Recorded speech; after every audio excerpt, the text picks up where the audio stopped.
Hello, everyone. We are starting the fall season of the TC seminar. And today we have Teresa Hoekstra, who's coming from CIMAT, the Center for Research in Mathematics in Guanajuato, Mexico.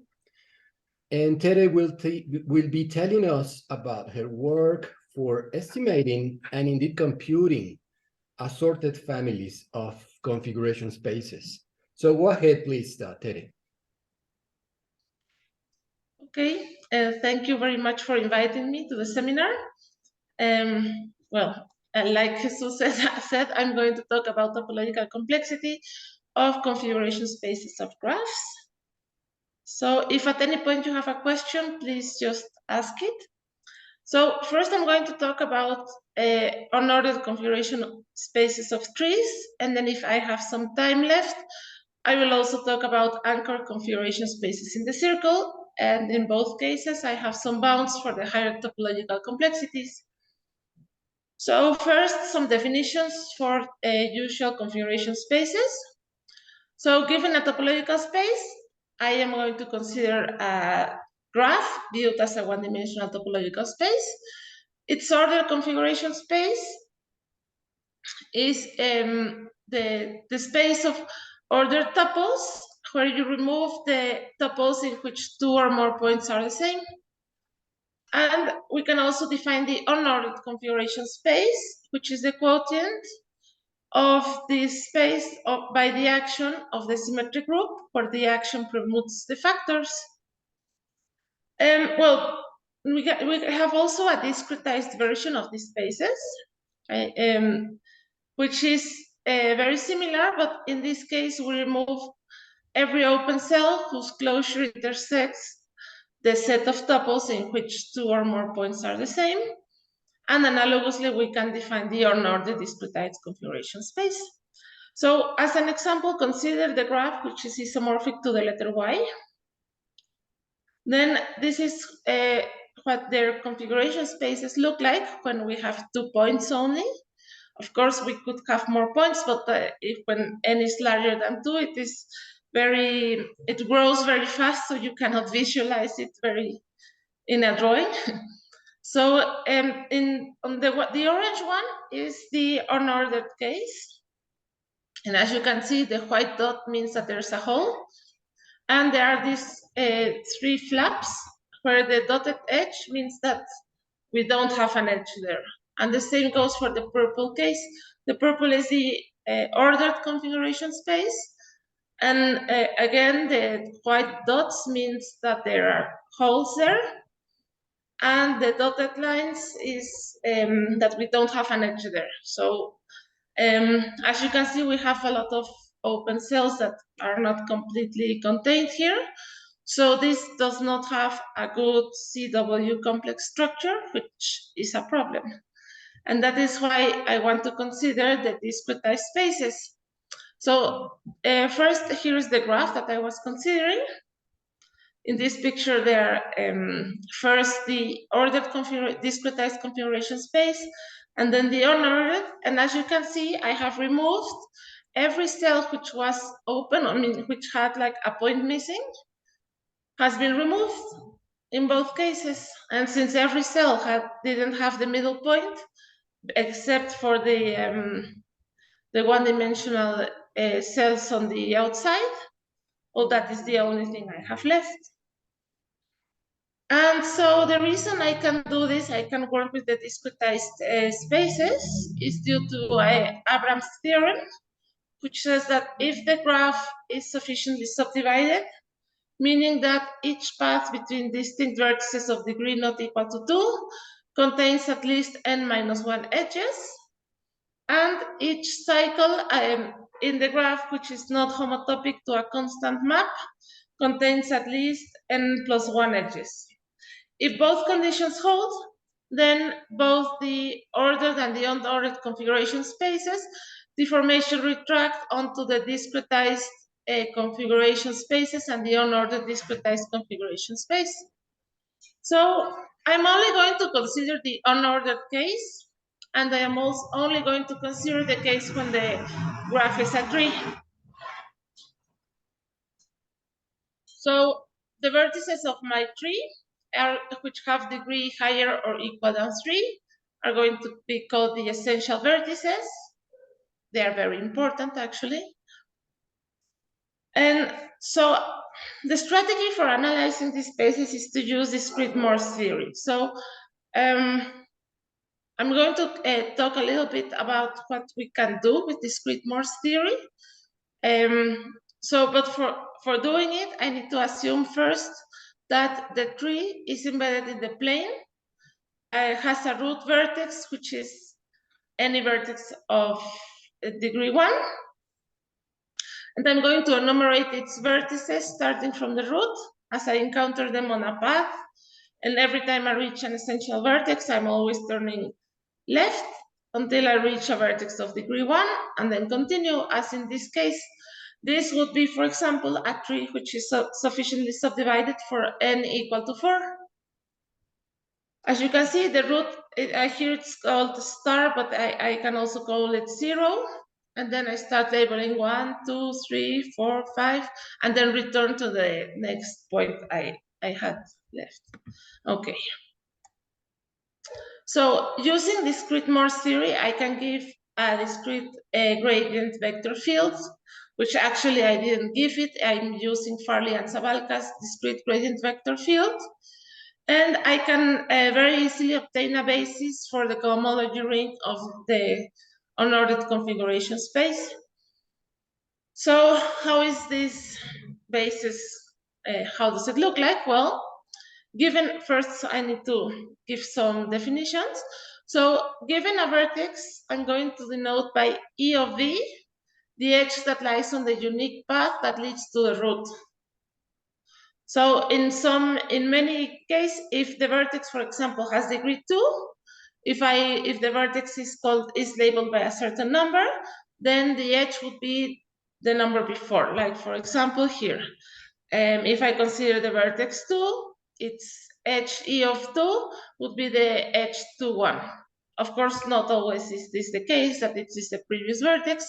For example, for the vertex 7, the edge E of 7 would be 3, 7, because it's the unique edge that lies on the path that leads to the root vertex. Here I'm denoting by 0 the root. And then the second definition is that we say that a vertex is blocked in a cell C. Recall that here my cells are sets of edges and vertices of my graph, n of them, which are all disjoint. So we say that a vertex is blocked in a cell if its edge E of B intersects the cell, or if the vertex is the root. And then finally, the third definition is that we say that an edge, x comma y, is a non-ordered respecting cell respecting in a cell C if there exists a vertex C such that x is less smaller than, here it's not C, sorry, it's C of the vertex. It's less than the vertex C, and this is smaller than the letter Y. By smaller, I mean referring to them as their label, as in the previous labeling of the vertices, right? So an example of a non-ordered respecting edge would be, for example, the edge 3, 7, if I have one of the vertices in my cell 4, 5, or 6. Of course, there are edges which are in every cell order respecting, if they are of the form 10, 11, and that sort of edges. Okay, so then a basis for the cohomology ring is given by the cohomology classes of the duals of the cells such that every edge is non-order respecting and every vertex is blocked. So an example would be this, if you consider this to be part of a tree, and then the blue or green vertices are the vertices I have in my cell, and the edges are these 3 edges that are slightly darker. Because as we can see, every vertex is blocked in the sense that if I consider the edge that leads to the root, there's something else in my cell, either an edge or another vertex. And every edge is non-ordered respecting, because for every edge, I have a vertex that lies on the left. And when we order the vertices, this would be a vertex that lies in between the endpoints of the edge. Okay. So using, again, discrete Morse theory, I mean, we can use discrete Morse theory for basically everything, which is really good. We can also compute cup products and obtain a good formula for computing cup products, which in some cases is very easy, in other cases is much more difficult, but we can always have a formula. And the easy case is when T is a binary core tree, which means that when removing the leaves, we obtain a tree that has every vertex is of degree 3 or less. Or when n equals to 4, the cohomology ring is an exterior phase ring. The fact that it is an exterior phase ring means that every square in the cup product is 0, and that every other cup product can be determined by a simplicial complex, where the vertices of the simplicial complex correspond to one-dimensional basis elements of the cohomology ring, and then a set of k elements has a non-zero cup product if they belong to a common simplex. So an example is if we take the tree on the left and we consider n to be 4. Here both condition holds, we only need one of them, but here both n is 4 and it is a binary tree. Then the simplicial complex, which determines the cup products, would be the one on the right. But well, here I also need some 12 isolated vertices, but I mean, since they are isolated, well, they cannot multiply any other cell, because every cup product between those vertices is 0. So the only non-zero cup products would be given by this simplicial complex, which are very few in this case. Okay, now I'm finally going to talk about topological complexity. I just wanted to give a little bit about how you can compute using discrete Morse theory, what you can do. Okay, so I am assuming we all know the definition of the topological complexity, but I'm still going to give the definition of the higher topological complexity. So for S higher or equal than 2, the S topological complexity of a path connected space X, TCS of X, is defined as a sectional category of the evaluation map, which sends a path on X to the S tuple, which is here. But, well, I find it very difficult to work with the definition. So I will use the standard estimate for the S topological complexity, which gives us both upper and lower bounds, which is the following. For a C-connected space X, having the homotopy type of a CW complex, which, well, in our cases, we have cubical complexes, but with discrete Morse theory, we obtain some CW complexes, which are equivalent. Then the zero divisor cup length of X is smaller or equal than the S topological complexity, which is smaller or equal than S times the homotopical dimension of X over C plus 1. So here we have that our spaces are zero connected, so we can ignore this last part. And so we want to know what would be the homotopy dimension of our spaces, which again, using discrete Morse theory, is very easy to obtain. And it turns out to be the minimal between half of n and m, where m would be the number of essential vertices. And this is one of the reasons they are called essential, because they determine a lot of things. They determine the topology of these spaces. Okay, so the first bound that I obtained using the previous proposition is the following. So assume that M is the number of essential vertices, and I am also going to assume that K is the number of vertices that have degree exactly 3. So they are also essential, but here I only want the ones that have degree exactly 3. Thus K is less or equal than M. And I am assuming for now that N is 2 times M minus K plus L plus some epsilon, where epsilon can be 0 or 1. And L, I want to be smaller or equal than the K over S times S minus 1. If all of this holds, then the topological complexity, the S topological complexity of the unordered configuration space of my tree on endpoints is greater or equal than S times M minus K plus L. And not only that, since half of N is actually M minus K plus L, which is less than M, this is also the homotopical dimension of the space. So this means that this bound is actually exact. This is an equality. Okay, so I still need more cases because I want to do this for more values of N. But of course, this is the easiest case where I do not require any additional properties on my tree. So for following cases, I need to require more structure on the tree. But first, I need to tell you what the connected components of the tree are, which I will denote by Cj of x. And these are just the connected components I obtain when I remove the vertex x.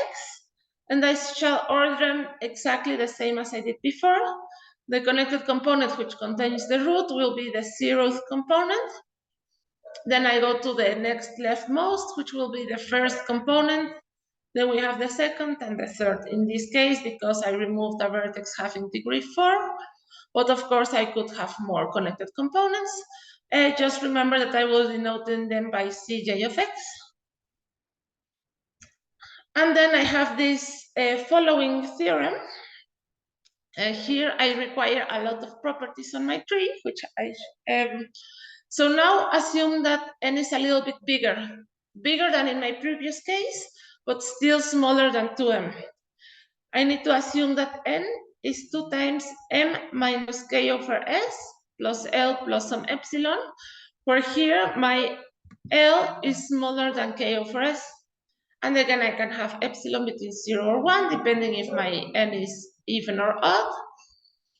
But now I need to assume that there exists a set V consisting of L vertices, which all of them have degree 3, such that the remaining K minus L vertices of degree 3 can be separated into S sets, U1, U2 until US, such that the intersection of them all is disjoint. I mean, they can intersect some of them, but the intersection of the S sets has to be empty.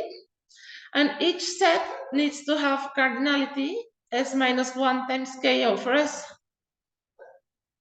And not only that, for every vertex in my set V, Y, there must exist at least one J in 0, 1, or 2, and at least 2 indices, E1, E2, which lie between 1 and S, such that the cardinality of the intersection of the connected component Cj of Y intersect the intersection with Ui1 is different than the cardinality of the intersection of that same connected component, but now with the other set, Ui2. If all of this holds, then I know that the topological complexity, S topological complexity, is greater or equal than S times M minus K over S plus L. So once again, since N is smaller than 2 times M, the homotopical dimension of this space is again M minus K over S plus L. So we also know that this bound is exact. This is actually an equality. So these conditions on the tree if you look at them like this, they do not make a lot of sense. So I'm going to show them in a concrete example so we know what is happening. So, for example, take the tree on the left and assume it is sufficiently subdivided. So every edge is representing a path of length 14. We're taking here n to be 14.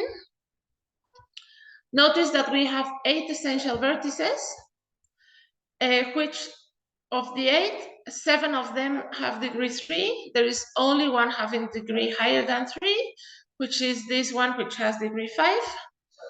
And we're going to take s equal to 3. Then in the next picture, we can see that the set of V would be only the green vertex, which correspond to this one. And then U1 would be the set of blue vertices, which are 4. U2 would be the set of purple vertices, which are 5 of them. And U3 would be the set of red vertices, which are also 5. And then, well, the white vertex is the vertex of degree 5, which I am just ignoring. I don't require anything about it. And then the condition that of the condition with the connected components means that if I take a look at the green vertex, and then we have the 3 connected components, then I want that for 2 of them, the amount of vertices of one color is different than the amount of vertices of the other color, which actually holds in because, for example, take the blue color. In this connected component, I have 2 vertices with blue color, and in this connected component, I have no vertices of blue color. So I have 0 here and 0 here too, and that is enough for my conditions on the theorem. I only need to have 2 different connected components when removing the vertex that have a different number of vertices of some color. I think, no, not of some color, of every color, sorry. So this also holds for purple, because here I have 2 purple vertices and here only 1, and the same goes for red. Here I have 2 and here only 1. So in this case, I know that the third topological complexity of the unordered configuration space of this tree on 14 points is, well, here this would be 3 times 8 minus 2 plus 1, which is 21. And this is also an equality because the dimension of the space is 7. So 7 times 3 is also 21. So this is an equality. And well, I think if you look at it with the colored vertices, it looks very nice. It looks much nicer than just talking about sets that have to have a certain property and that sort of thing. So yes. Okay, so I have one final theorem for the case when n is larger than 2 times n. But first I need to define some things similar than the conditions I had before, but this time they are slightly different. So first I need to tell you what the f of t denotes, which is the tree obtained from t as follows. The vertices of f of t are the essential vertices of t, and 2 vertices, which are essential in t, x and y, are adjacent if the unique path which joins them in T does not contain any other essential vertex.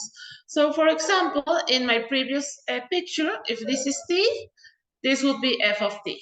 I only picture the essential vertices, and they are, 2 of them are adjacent if in between there are no other essential vertices.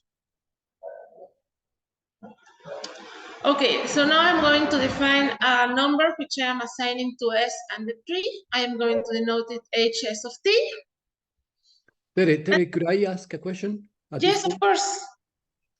So when you apply, well, you have this result that allows you to apply to get some estimates on Yes. this number estimate, and it depends on having a good eye to detect all the ingredients that you have in your graph, this sets U Yes. and all that. So I was wondering, and I have already made this question, but I was wondering if you have some general description of a general property of trees that would guarantee that you're able to apply this theorem.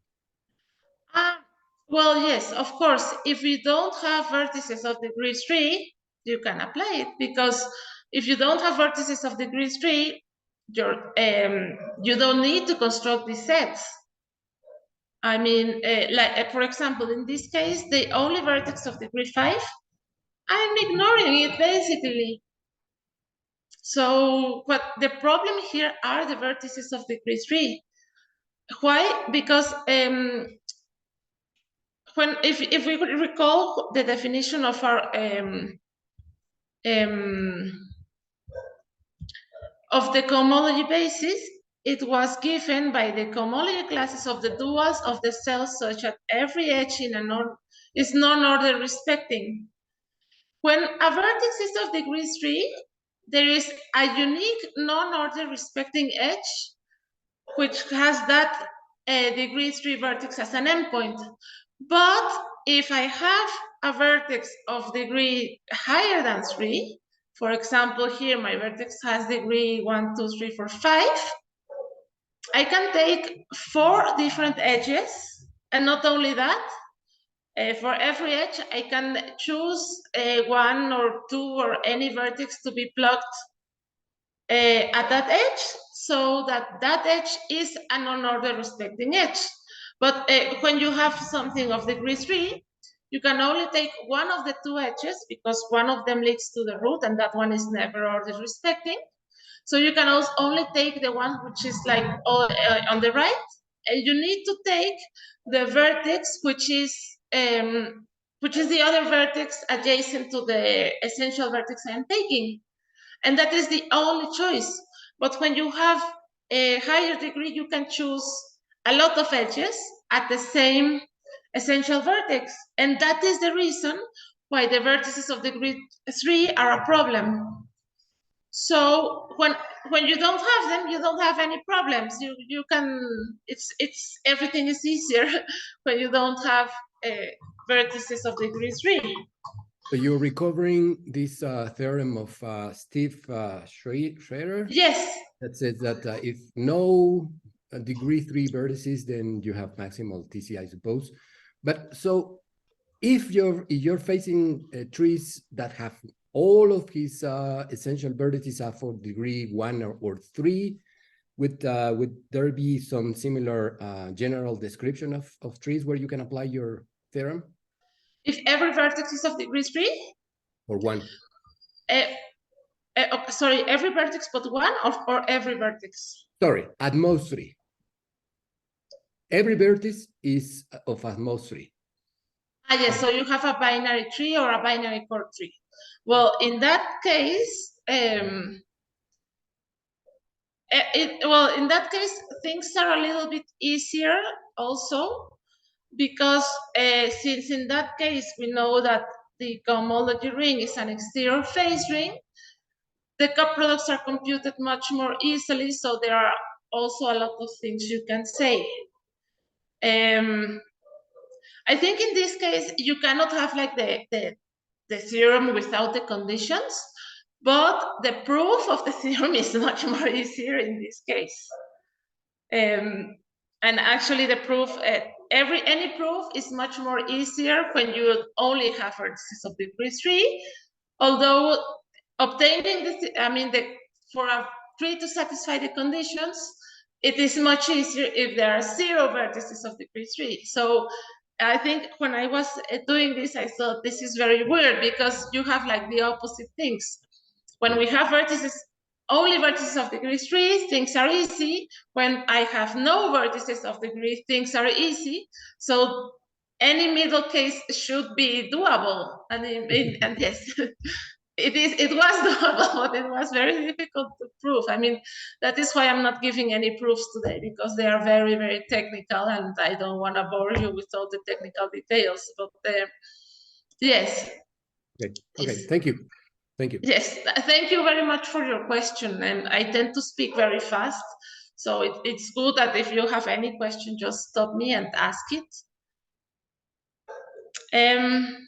So yes, if you want to think of a tree which satisfies these conditions, just assume every essential vertex is of a degree 4, 5, 6, any number higher than 3, and it satisfies these conditions, right? Actually, it was a bit difficult to find this example because I did not want to have a trivial example where every vertex is of degree 4 or higher, but I found this one, which is really nice. So this is the example I'm always using. And the S is greater than 2, so that also means that this example is very nice because you don't have usual topological complexity. Okay, so I have one last theorem for these spaces. And I require also a lot of conditions on my tree, but they are similar to this case. So well, I already defined what the tree f of t is, so I can go on to the definition.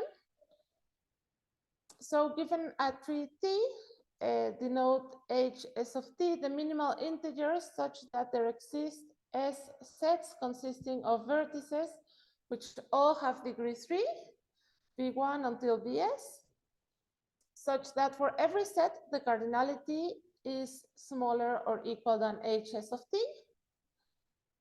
Every vertex that has degree 1 in f of t and degree 3 in t has to belong to one of these sets. And for every vertex x of degree greater than 1 in f of t and degree 3 in t, so this would be an essential vertex that has perhaps some leaves adjacent to it, then there exists a j, smaller or equal than the degree of x minus 1, and at least 2 indices, such that, again, this holds that the cardinality of the intersection of the connected component with one of the sets is different than the cardinality of the intersection of the j connected component intersection with the other set. So this is very similar to the previous case, but here I'm not considering a set of vertices separate to the other ones. For example, in the previous case, I had one distinguished vertex, which was the set V consisting of L vertices. Here, I do not have that distinguished vertex. Every vertex of degree 3 must be in some of the other sets. Okay, if all of this holds, then I can assume, if I assume that n is greater or equal than 2 times m plus hs of t, then the topological complexity of the unordered configuration space on n points of t is greater or equal than s times m. And again, this would be an equality because here, since half of n is greater than m, this means that the homotopical dimension is the amount of essential vertices, which is m. So this is also, it is actually the topological complexity. So if you want to take a look at what this hs of t would be, thinking of a small, perhaps very trivial example, would be if you have only one vertex of degree 3. And if, for example, then you can take each set to be consisting of that vertex, because here I do not require them to be disjoint anymore, as you can see. They don't have to be disjoint. So if I have only one vertex of degree 3, every set V1 until Vs is that vertex. So Hs of t is 1. And then 2 times, if n is 2 times n plus 1, the topological complexity is maximal. Of course, if I have more vertices, more of degree 3 than 1, then this could be much bigger. But I just wanted to notice that here I do not require the sets to be disjoint. So I can, that is like a good example for this. And then, so in conclusion, the intervals for which I have bounds for topological complexity are, if the n is relatively small with respect to the amount of essential vertices and essential vertices of degree 3, then as in the first theorem, I can say that the topological complexity is maximal, and I do not require the tree to be anything else. I just want to know how many essential vertices it has and how many are of degree 3. If n starts to become bigger and it is closer by to 2 times m, where m is the amount of essential vertices, then I can also say that the topological complexity is maximal, but I do require a lot of restrictions on the treaty. And then I take a big jump towards 2m plus hs of t. When the topological, when n is greater than this, as in this last theorem, then it is also maximal. But there is this interval between 2m and 2m plus hs where I don't know anything about it, because since the amount of essential vertices is very similar to 2 times n, I don't have like enough room to play around with the cells and to move vertices around in my tree. I don't have enough, so I cannot say anything. So, I mean, if somebody wants to compute the topological complexity in this interval, it would be great. But that is exactly the interval where I have nothing. Of course, if my tree is very nice in the sense that it has, for example, exactly one vertex of degree 3, then this hs of t is 1, so this interval becomes very small. And perhaps if I have no vertices of degree 3, then that interval does not exist. But since I want to have any random tree, it probably will have an interval where I do not know anything about it. Okay, so yes? Just a comment, maybe just a comment. You ask about this region where you have no idea what, well, any weird thing could be happening. Just let me comment that Ben Knudsen showed that precisely after 2m, which he called the stable range, after including this area that with the question marks, topological complexity is maximal, if I remember correctly, in the case of pure break groups. Yes, that is true. Yes, he does a lot of things with, for the case of ordered configuration spaces, so pure break groups. And I think he also does it for any graph and not only for trees. Right. Yes, but he uses very different techniques than I do. Yes, so yes, he does have a complete things for any graph and any value of n. But it seems that when you take the unordered case, things get a little bit more complicated. Nice. Okay. Okay, so this concludes this section about ordered configuration spaces of trees. And like I said before, I'm also going to talk about anchored configuration spaces. This is a different type of configuration space because in the usual configuration space, I want to avoid collisions. The definition is you let particles move on a graph or on a tree in a way that they are not colliding against each other, not even two of them. Here, I'm also allowing particles to move around, but here collisions are allowed. Instead of forbidding collisions, here I ask that there exists a set of points S, which is always non-empty. And well, here for now, this is here the particles are going to be distinguished, so it's like an ordered configuration space. But like I said, it is anchored because there exists an anchored set of points, which is required to be always non-empty. So the definition is for any topological space, consider S to be a subset of X with M points.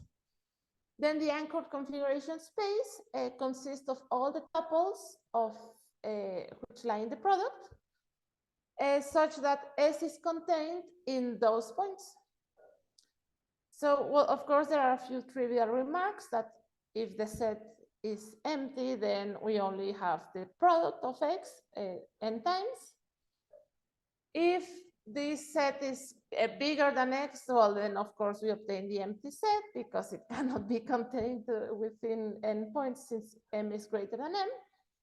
And if n equals m, then we only obtain a collection of n factorial points with the discrete topology.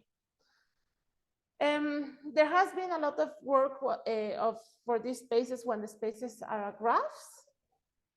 For example, when the graph is a tree, it turns out to be that it is homotopical equivalent to a wedge of spheres of the same dimension.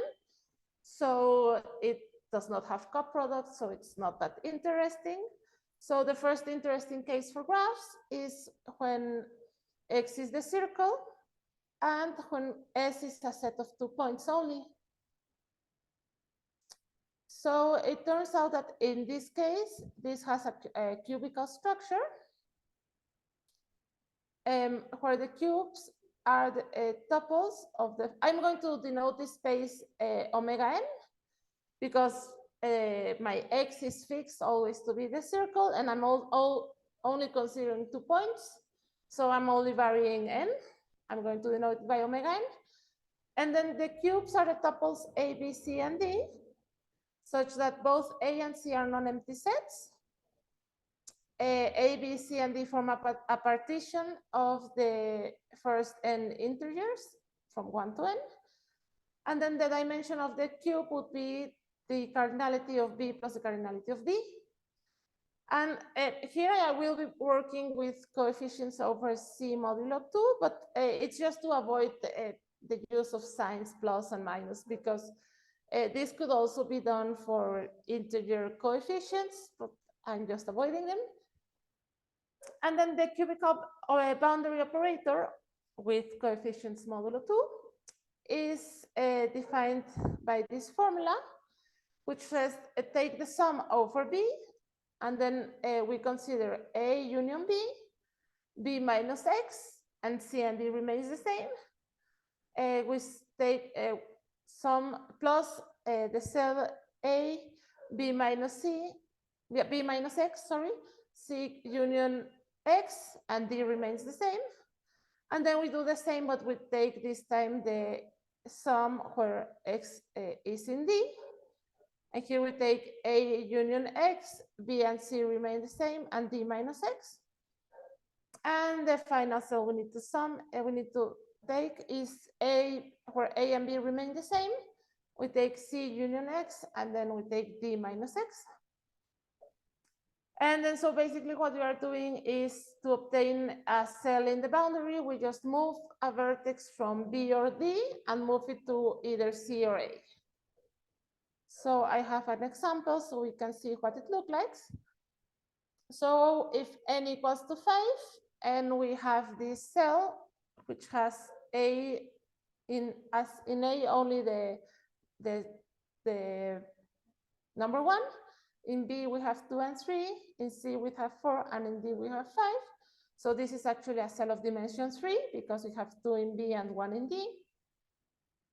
Then its boundary would be, we'll have a sum of 6 cells, which are first we move the vertex, the number 2 to 1.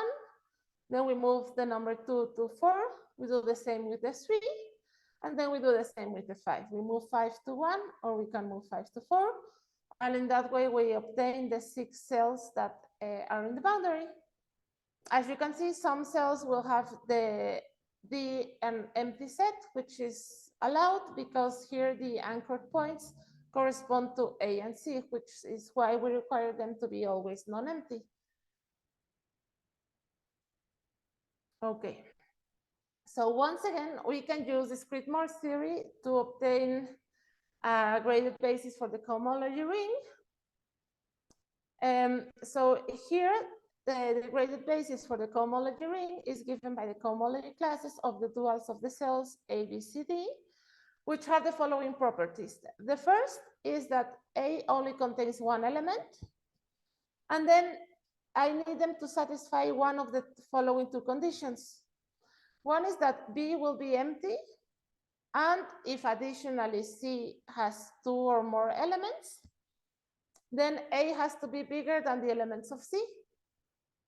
And the other condition is that C only has 1 element, and if B is non-empty, then every vertex in B has to be greater than the element in A and smaller than the unique element in C.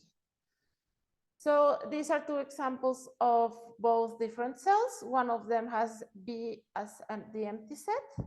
And as you can see, A contains the element 5, which is greater than 2 and 4, which are the elements in C.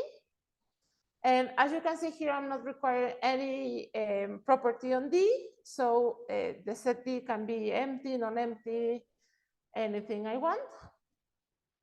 And then in the second case, we have that both A and C consist of only 1 element. And then the elements in B, which are 3 and 4, are between 1 and 5, which are greater than the element in A and smaller than the element in C. And well, here the D only consists of the element 2, which is, I don't require properties on that. So this is what the cells look like. And well, now I also want to obtain bounds for the topological complexity. Okay. So in this case, I can also compute coproducts, but I have a little detail that Jesus notices just this week. So, but I'm pretty sure I can fix it and still obtain the same topological complexity bounds. So I'm still going to give them to you, but since Jesus is here present, I am telling you that in my proofs, I may have a detail that needs to be fixed, but I have a good idea for fixing it. And I'm convinced that the topological bounds still remain the same. So here I only need to assume that if S is greater or equal than N over J for some J, then S times N minus J is a lower bound for topological complexity, S topological complexity of this space. I thought when I was in the previous slide that I was forgetting something. I remember it now. The dimension of the space is N minus 2, because recall that the dimension is given by the cardinality of B and D.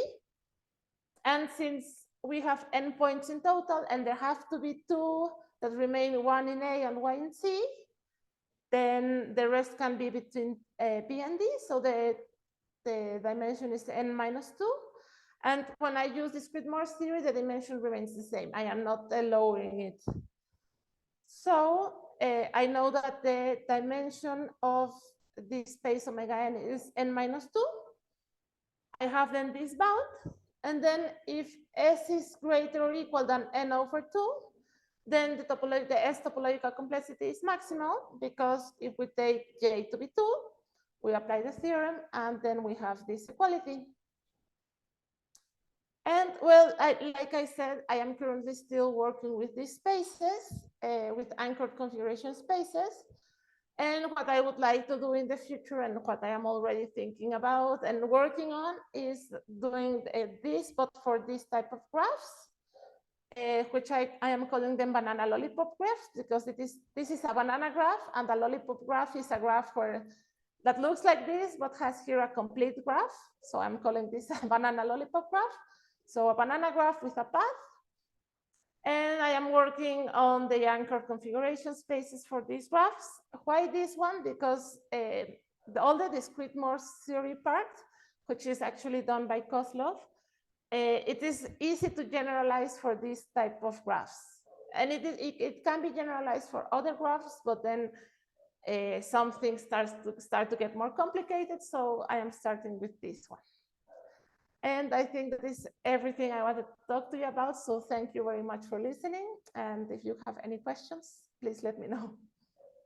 Thank you very much, Tere. This is a nice talk. Thank you. So let's see, questions, if you have any. I have one. Do you happen to know the Lusternik-Schurman category of these unordered configuration spaces? No, I do not know. And not only do I not know, I don't even do not know if it is known or unknown. So I don't know. Okay, thanks. It should be easier to compute if Yes. you're to compute Yes, the yes, yes. PC then. But yeah, we haven't thought of it. That's a good question. Sorry, go ahead, Mark. I think you have a question. Sorry, it was related to the last one. Are these spaces all aspherical? And then does that mean that their category is equal to their homotopy dimension? I think they are aspherical, if I'm not wrong. So that would answer it then, yes. Mark, do you mean the anchored or the irregular? Sorry, I meant the first half of the talk. Yes, the yes.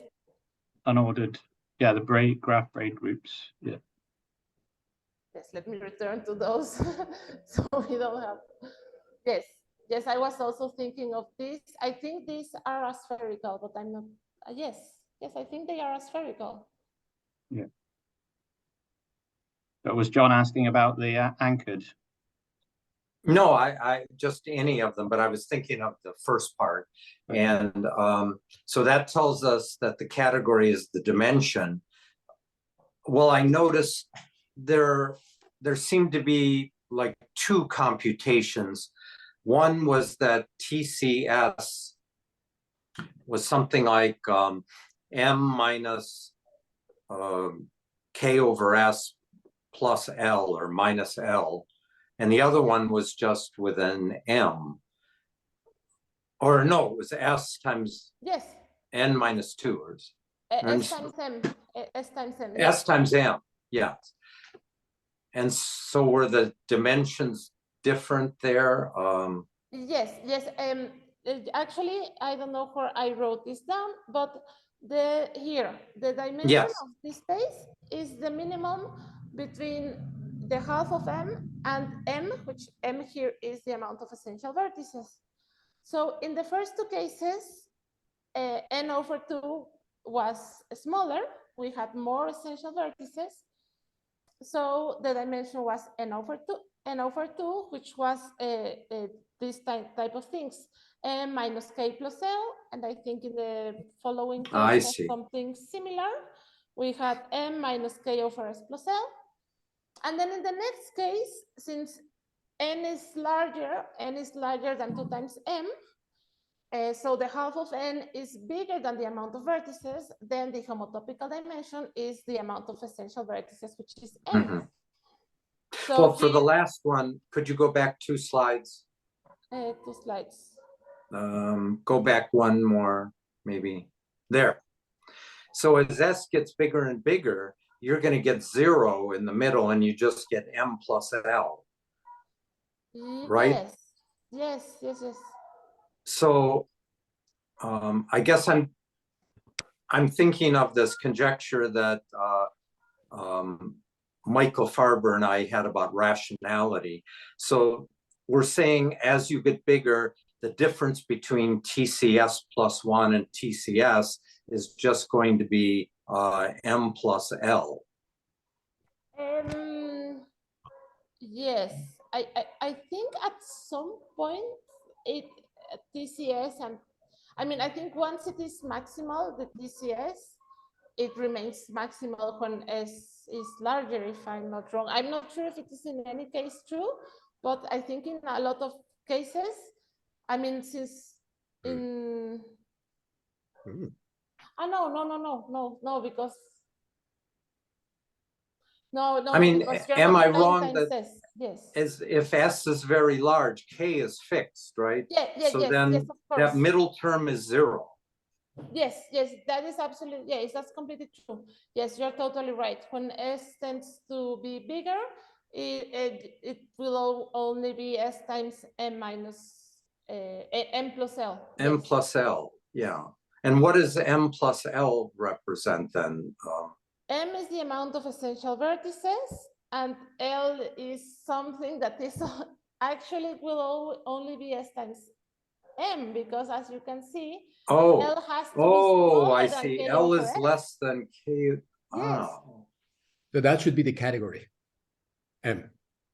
If you're, yes. Yeah, what you're trying to say is that's a good candidate for the category. yeah, that's exactly right. So I guess it's just M then, Yes. because the L goes away as well. Okay, all right, that's good. Thank you. That is another reason why we call the vertices essential vertices, because they are essentially giving us everything. Mm-hmm. Yes, yes. All right, I have another question, silly question about you. The very last type of graphs that you mentioned, they were the banana and lollipop graphs. Yes. Where is the lollipop coming from, this term? Can you give us a brief story? If you search lollipop graph, it looks like this, but instead of having a banana graph, it has a complete graph. So a lollipop graph is when you join together a complete graph and a path. Okay. Yes. Okay. Okay.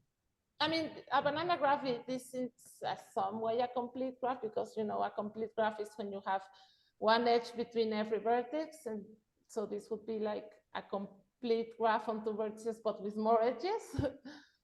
It's not I just came up with it. I mean, it looks like a lollipop graph and it looks like a banana graph. So why not banana lollipop graphs? But I mean, I think you can call them anything you like. I mean, if you were asking, because at some point I wanted to do something that I called banana string graphs, which were when we had more copies of a banana graph joined together in a string. But with the techniques I was using, that didn't work because I had some problems there. But I had recently this week an idea for a different structure on these spaces, and the structure I came up with and the discrete vector field I was thinking about will probably work for any graph that has as a spanning subtree a path, but I haven't worked out the details yet. Okay, thank you. So I'm going to stop the recording, but please feel free to ask more questions if you have.